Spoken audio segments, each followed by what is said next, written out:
Hi student. GIT का online class में आप लोग का स्वागत है। और आज की क्लास में सीखने वाले हैं, जानने वाले हैं ट्रायल बैलेंस के बारे में कि यह ट्रायल बैलेंस होता क्या है, ट्रायल बैलेंस निकालते कब है, निकालने का मेन उद्देश्य होता क्या है और कब निकाला जाता है। वह एक एक करके स्टेप बाय स्टेप जानने वाले हैं, सीखने वाले हैं, समझने वाले हैं। तो चलिए इसको हम लोग एक एक करके एक एग्जाम्पल के साथ समझते हैं और जानते हैं। तो सबसे पहले देखो, मैंने आपको पढ़ाया क्या है, क्योंकि जब तक ये डिस्कस नहीं करेंगे आपको उतना अच्छे से क्लियर नहीं होगा। मैंने आपको अभी तक बताया क्या है कि बिजनेस में, ध्यान देना, बिजनेस में सबसे पहले कुछ भी हम लोग लेन देन करते हैं उसे हम बोलते हैं ट्रांजैक्शन। क्या बोलते हैं जी? ट्रांजैक्शन, सौदा, लेन देन। और इसमें हमेशा दो लोग इन्वॉल्व रहते हैं, एक लेने वाला और एक देने वाला, मतलब, और हमेशा इसको मनी के रूप में मेजर किया जाता है। अब हमने बताया था कि इस ट्रांजैक्शन को अकाउंटिंग के भाषा में सिस्टमैटिक तरीके से अगर रिकॉर्ड करना हो, डेट वाइज रिकॉर्ड करना हो, तो उसके लिए हमको जनरल एंट्री करना होगा। क्या करना होगा जी? जनरल एंट्री करना होगा।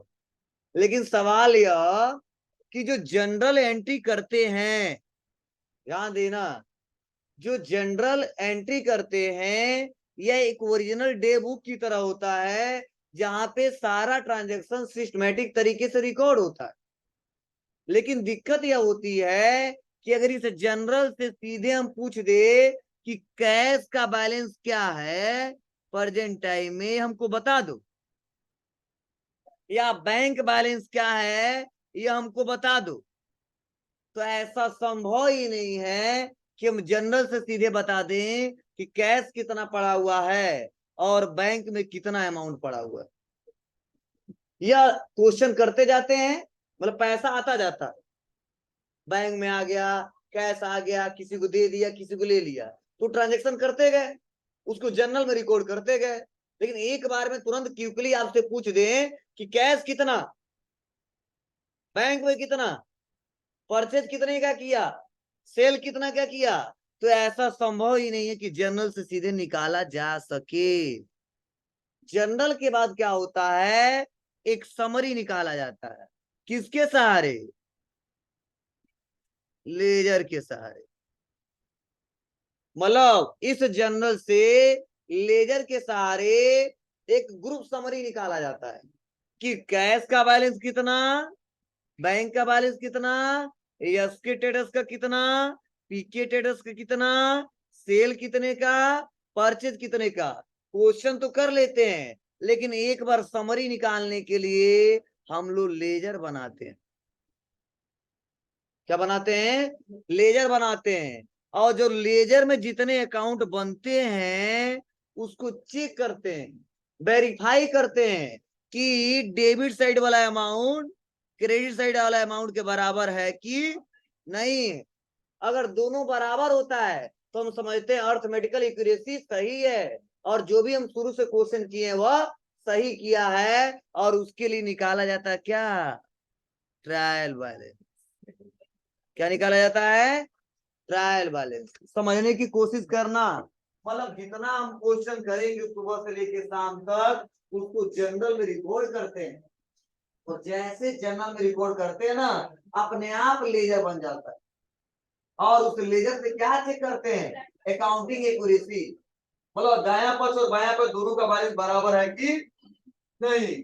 अगर बराबर है तो समझ जाना जो भी हम शुरू से यहाँ लास्ट तक क्वेश्चन किया है वो सही किया है। अगर डेबिट साइड आ रहा 5,000 और क्रेडिट साइड आ रहा 4,000, तो समझ 1,000 का डिफरेंस है, तो कहीं ना कहीं हमने क्वेश्चन में गलती किया है, तो ही हमारा आंसर गलत आ रहा है। और इसीलिए कहा जाता है कि ट्रायल बैलेंस एक स्टेटमेंट है, ना कि अकाउंट। ट्रायल बैलेंस एक स्टेटमेंट है जिससे अकाउंटिंग एक्यूरेसी चेक किया जाता है कि दाया पक्ष का बैलेंस, मतलब टोटल लेजर का समरी क्रेडिट वाला और टोटल लेजर का समरी डेबिट वाला, दोनों का बैलेंस बराबर है कि नहीं। अगर बराबर पाया जाता है तो अर्थमेटिकल एक्यूरेसी सही माना जाता है, और हम मानते हैं कि जो भी हम क्वेश्चन अभी तक किए हैं वो हम सारा सही किए हैं। अगर कहीं बैलेंस मिसमैच होता है तो समझ जाएंगे कहीं ना कहीं हमने गलत लिखा है, या तो अमाउंट गलत लिखा है, या तो डेबिट जिसको करना उसको क्रेडिट कर दिया, अमाउंट इधर उधर हो गया और इसीलिए हमारा बैलेंस सही से नहीं आ रहा। ठीक है, तो ट्रायल बैलेंस इसीलिए निकालते हैं।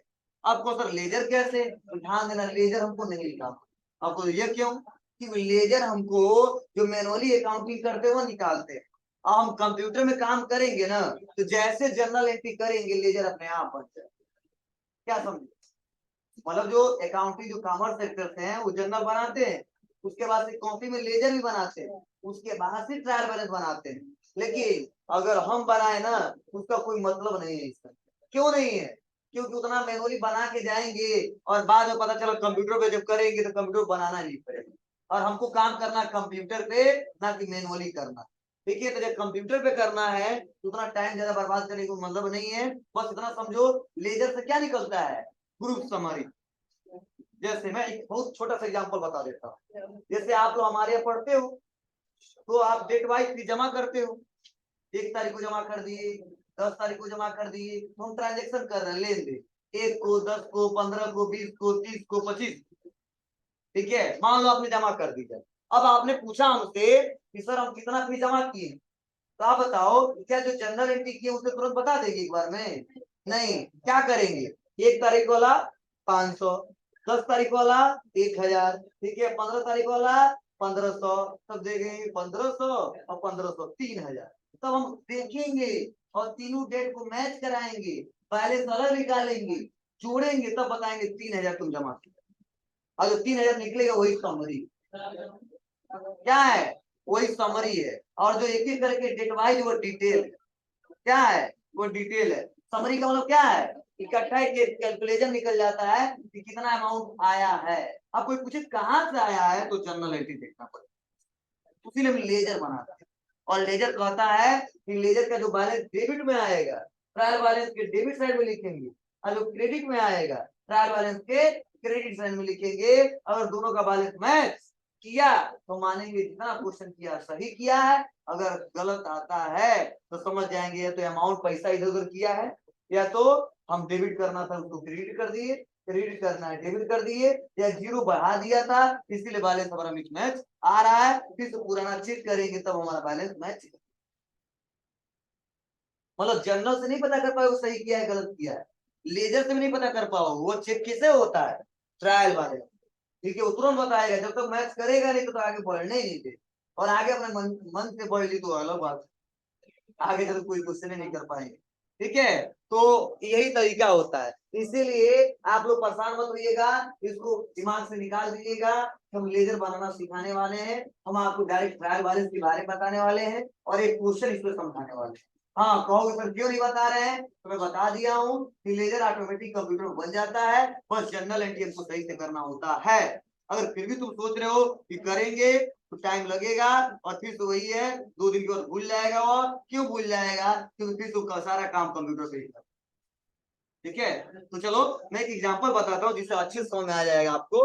अभी नोट हम लोग अभी देखते हैं, अभी हम एक क्वेश्चन दिखाते हैं और देखो कैसे लोग निकालते हैं ट्रायल बैलेंस को समझाने के लिए।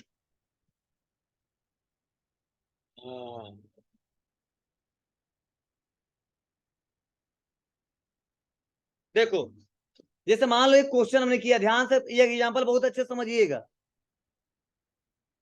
एक हमने क्वेश्चन किया और वहां पे क्या हुआ है, परचेज अकाउंट, अभी मैं आपसे पूछूंगा आप लोग खुद बना दोगे। अभी परचेज अकाउंट क्या हुआ है, डेबिट हुआ, कितने से, 30,000 से। समझने की कोशिश करना। और वहीं पे टू कैश अकाउंट क्रेडिट हुआ है, कितने से, उतने से होगा ना। और इस क्वेश्चन का मतलब क्या, नगद माल खरीदा, यही तो है। तो ये बन जाएगा purchase account debit to cash account. चलो एक और क्वेश्चन हमने किया, मान लो ये 1 तारीख को किया था और ये 2 तारीख को किया।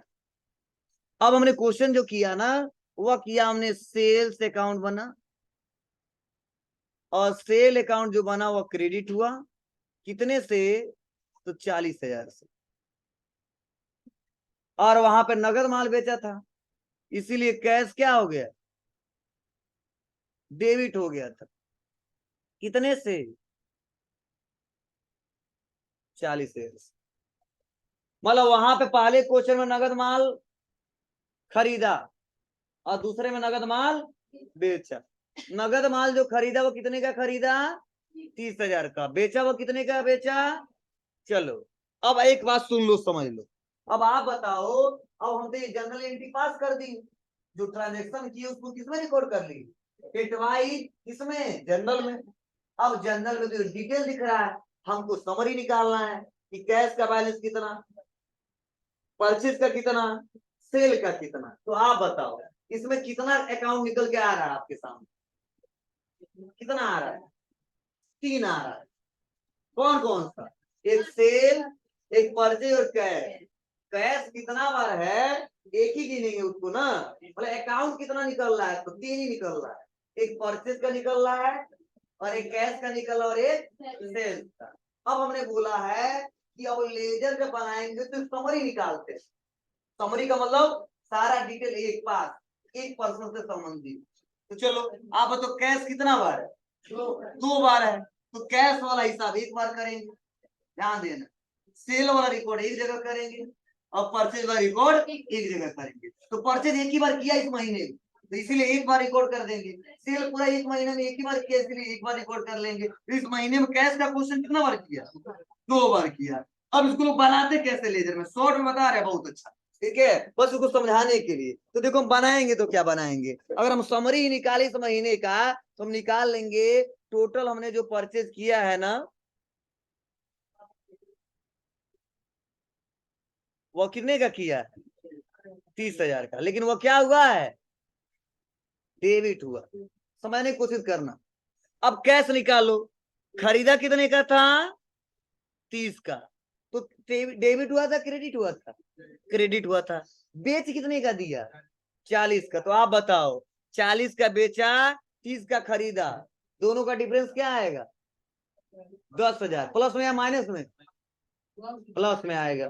तो वही यहाँ पे, यहीं पे क्या कर लेंगे, जब समरी निकालते तो छांट लेते हैं यहीं पे, और छांट के माइनस जो बचता है वो दिखाते हैं। कितना दिखाएंगे, जल्दी बताइए, कैश दिखाएंगे, कितना, 10,000। और वो भी किस में, डेबिट में। क्यों, क्योंकि 30 का खरीदा, 40 का बेचा, दोनों मतलब मेरे पास 30,000 था ही, और 30,000 का खरीद लिया था, वही सामान 40,000 का बेच दिया था। तो माइनस करने के बाद तो कितना रुपया बचेगा मेरे पास, 10,000 बचेगा ना।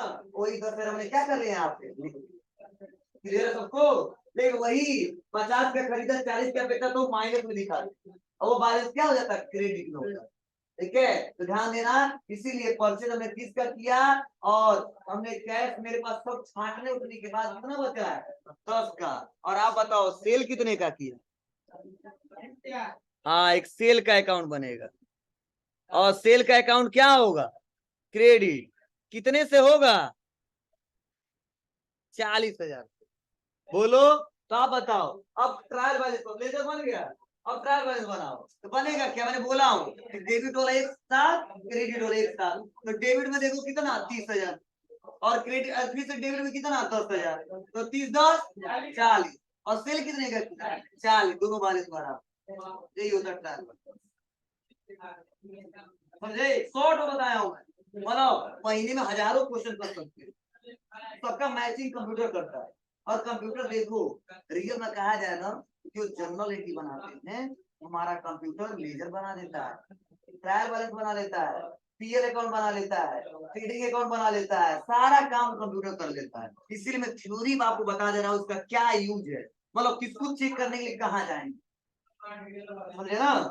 हाँ हाँ, जो कॉमर्स सेक्टर से होंगे क्योंकि उनको एग्जाम देने जाना है, ऐसे क्वेश्चन आएंगे, सॉल्व करेंगे, तब 2 नंबर 4 नंबर मिलेगा, ठीक है। लेकिन हम जब काम करने जाएंगे तो पूछ देगा कि लेजर क्या होता है, तो हम बता देंगे लेजर का यही होता है, कहेगा रिपोर्ट दिखाओ, रिपोर्ट भी दिखा देंगे। ठीक है, तो यह तरीके हैं, तो बहुत सिंपल है, आप आसानी तरीके से इसको कर ले जाओ। ठीक है, तो हमारा टाइम जो बचेगा हम लोग अकाउंटिंग करने में और अच्छा टाइम देंगे और ज्यादा कंप्यूटर में ज्यादा सीखेंगे। तो कोई दिक्कत ट्रायल वाले इसमें समा रहा है? तो चलो यही एक एग्जाम्पल दिया है। हाँ, कुछ इसमें पॉइंट छूटा हुआ उसको नोट करना पड़ेगा, तब ट्रायल बैलेंस बराबर आएगा। अब क्या छूटा हुआ है अभी बता रहा हूँ, पहले पढ़ लो, तब उसके बाद हम आगे थोड़ा बढ़ते हैं। देखो बताया जा रहा है, सुन लो थोड़ा सा, कि the trial balance is a statement. Trial balance क्या है? एक स्टेटमेंट है शोइंग द बैलेंस और total of debit and credit of all the account in the ledger. मतलब ट्रायल बैलेंस एक ऐसा स्टेटमेंट है जिसमें क्या किया जाता है, शो करा जाता है किस बैलेंस को, टोटल डेबिट और credit amount in the ledger. मतलब जो लेजर बनाते हैं उसका डेबिट अमाउंट जो आता है, जो क्रेडिट अमाउंट आता है, उसको शो कराया जाता है किसमें, ट्रायल बैलेंस के स्टेटमेंट में। फिर से देखो यहाँ पे बताया जा रहा है कि to verify the arithmetical accuracy, मतलब इसके सारे क्या किया जाता है, अर्थमेटिकल एक्यूरेसी चेक किया जाता है कि दोनों का बैलेंस मैच कर रहा है कि नहीं, और accuracy of position the ledger account. फिर से देखो बताया जा रहा है, it is an important statement in the accounting process as it show the final position of all account and the help in the preparing the final statement। मतलब ध्यान देना, ये एक ऐसा इंपोर्टेंट स्टेटमेंट है जिसका यूज करके हम लोग बिजनेस का फाइनल पोजीशन का पता लगाते हैं। और इसके बाद से कौन सा टॉपिक हमारा, फाइनल अकाउंट। और जब तक ट्रायल बैलेंस नहीं बनेगा ना, तब तक हम फाइनल स्टेटमेंट नहीं तैयार कर पाएंगे, फाइनल अकाउंट नहीं तैयार कर पाएंगे कि कितने का लॉस हुआ है या कितने का प्रॉफिट हुआ है, कैपिटल कितना इंक्रीज हुआ, ठीक है, कितना डिक्रीज हुआ, ठीक है, अगले साल का हमारा संपत्ति क्या है, कर्ज क्या है, वो सारा का सारा किससे निकलता है, ट्रायल बैलेंस से निकलता है। और एक बात सुन लो, समझ लो, ट्रायल बैलेंस हमेशा नहीं बनता है, साल के लास्ट में बनता है, वो भी कब, 31 मार्च। मतलब 31 मार्च को क्लियर हो पाता है कि हमारे व्यापार का स्थिति क्या है। हाँ, आप तो क्वेश्चन करते जाते हो, अपने आप ट्रायल बैलेंस तैयार होता जाता है, वो अलग बात है कंप्यूटर में, लेकिन डिटेल में जो चेकिंग जो होता है और एक एक करके वेरीफाई करके जब चेक करते हैं लोग, वह उस साल के फाइनेंशियल के लास्ट में चेक करते हैं। लेकिन ध्यान देना, जो जनरल एंट्री करेंगे वो ट्रायल बैलेंस में जाकर चेक कर लेंगे। फायदा क्या होगा, ट्रायल बैलेंस में चेक करने से फायदा क्या होगा, दोनों का बैलेंस बराबर आया तो समझ जाएंगे हमने जो क्वेश्चन किया वो सही किया है, अगर नहीं आया तो कहीं ना कहीं हमने गलत किया। लेकिन ट्रायल बैलेंस अगर सही से नहीं बना है तो आगे का हम कोई भी अकाउंटिंग सही से नहीं कर पाए। ठीक है, और देखो ये बताया जा रहा है कि ट्रायल बैलेंस किसी भी अकाउंटिंग प्रोसेस का एक निष्कर्ष होता है, यह प्राइमरी और फाइनल बुक को जोड़ता है। प्राइमरी बुक मतलब लेजर और जनरल जो ट्रांजेक्शन किए, फाइनल मतलब अभी पीएल पढ़ाऊंगा, पीएल अकाउंट बैलेंस शीट, वो होता है फाइनल अकाउंट। मतलब प्राइमरी जो ट्रायल बैलेंस से पहले पढ़े, और फाइनल जो ट्रायल बैलेंस के बाद पढ़ने वाले, इन दोनों को जोड़ता है, कनेक्ट करता है। अगर यह बीच में ना रहे तो अकाउंटिंग प्रोसेस का कोई मतलब नहीं रहेगा, और कोई भी स्टेटमेंट हम आसानी तरीके से आगे नहीं तैयार कर पाएंगे और ना कोई काम कर पाएंगे। चलिए अब इसी पे देखो एक क्वेश्चन भी दे दिया है, देखो यहाँ बताया भी जा रहा है कि अकाउंट बैलेंस की समरी निकाली जाती है, और ट्रायल बैलेंस एक ऐसा स्टेटमेंट होता है जिसमें सभी अकाउंट के टोटल डेबिट और बैलेंस को टोटल क्या किया जाता है, क्रेडिट को बैलेंस को शो किया जाता है, जिसे अकाउंटिंग प्रोसेस के अर्थमेटिकल एक्यूरेसी को चेक किया जा सके। हाँ, अब बनाते कैसे समझिए, बताया जा रहा है कि फॉर्मेटेड ट्रायल बैलेंस इसको इन द टेबल आपको बनाना है पार्टिकुलर, यहाँ पे डेबिट क्रेडिट नहीं लिखना है, नहीं debit Rahul account debit to ये सब नहीं लिखना है, यहाँ पे बस पार्टिकुलर में जो अमाउंट जो अकाउंट आ जाएगा उसका नाम लिख देंगे, और एलएफ में कुछ नहीं लिखना है, डेबिट में डेबिट अमाउंट लिख देंगे और क्रेडिट में क्रेडिट अमाउंट। समझो, मतलब कैश अकाउंट आ गया तो लिख देंगे कैश अकाउंट, डेबिट है तो डेबिट वाले में लिख देंगे, परचेज अकाउंट आ गया, डेबिट क्रेडिट आप नहीं लिखेंगे, अमाउंट डेबिट है तो डेबिट साइड में, सेल क्रेडिट है क्रेडिट साइड में, बैंक ओडी क्रेडिट है क्रेडिट साइड में, कंप्यूटर एसेट्स है डेबिट साइड में। मतलब यहाँ पे डेबिट क्रेडिट पार्टिकुलर में लिखना है, पार्टिकुलर बस कौन अकाउंट बना उसको दिखा देना है, और डेबिट हुआ कितने रुपए से वो लिख देंगे, और क्रेडिट हुआ कितने रुपए से वो लिख देंगे, और दोनों का बैलेंस मैच कराएंगे, दोनों का बैलेंस मैच किया तो सही है, नहीं किया तो पुराना क्वेश्चन चेक करेंगे। पहले क्या चेक करेंगे, लेजर, लेजर देख ले, कहीं ऐसा नहीं ना कि कहीं जीरो छोड़ दिया, कहीं इधर उधर कर दिया है। अगर वो सही है तो पहले तब देखेंगे क्या जनरल में तो कहीं गलती किया है, क्योंकि जनरल से सब कुछ है। जनरल गलती थी, लेजर गलती, लेजर गलती, ट्रायल बैलेंस। ये जनरल सही है तो लेजर, लेजर गलती और लेजर गलत, ट्रायल बैलेंस। ठीक है, यही कहीं ना कहीं दिक्कत होगी। या लास्ट में हो सकता है सब सही है और तुम डेबिट क्रेडिट गलती कर दो। ठीक है, जिसको रखना है डेबिट साइड में, डेबिट ना करके क्रेडिट कर दो तो भी गलत हो जाएगा। ठीक है, अब कैसे होगा तो चलिए एक क्वेश्चन यहाँ पे दिया है, एक क्वेश्चन है। ठीक है, यहाँ पे बताया जा रहा है कि अब कैसे इसको क्या करना है, बनाना है, तैयार करना है। देखो 31 तारीख तक का स्टेटमेंट दिया गया है और लिखा है देखो पार्टिकुलर अमाउंट, पार्टिकुलर अमाउंट। समझो क्या दिया है, पार्टिकुलर अमाउंट, पार्टिकुलर अमाउंट, और डेबिटर्स का अमाउंट कुछ दिया है, क्रेडिटर्स का कुछ अमाउंट दिया है। अब इसी में से छांटना है कि डेबिट में कौन जाएगा और क्रेडिट में कौन जाएगा। डेबिट वाला डेबिट साइड में लिख देंगे उसमें, और क्रेडिट वाला क्रेडिट साइड में लिख देंगे और दोनों का बैलेंस मैच कराएंगे। फिर ये जितना दिया ना इससे अगर मैच कराओ तो गलत आ जाएगा। क्यों कि क्वेश्चन जो बनाया ना थोड़ा अधूरा कर दिया है और हर बैच में सुधरवाते हैं, तो सुधार करो, कहाँ कहाँ जोड़ना है इसलिए जोड़ लो थोड़ा।